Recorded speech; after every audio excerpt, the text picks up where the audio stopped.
How do you upload a video on YouTube on iPhone? Hey everybody, welcome back to our channel. In this video I will guide you on how you can upload a video on YouTube on iPhone, so make sure to watch the video till the end.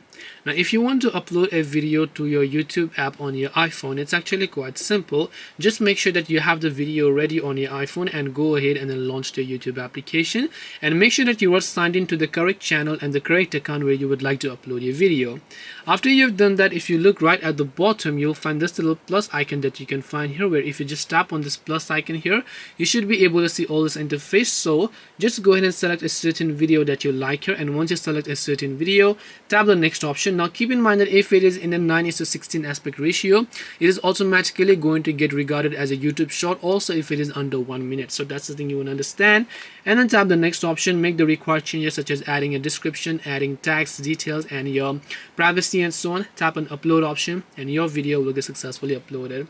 This way you can upload a video on YouTube on your iPhone. Hope this video was very helpful. If you have got any more questions, feel free to also leave them down below. Thank you for watching and see you soon in the next video.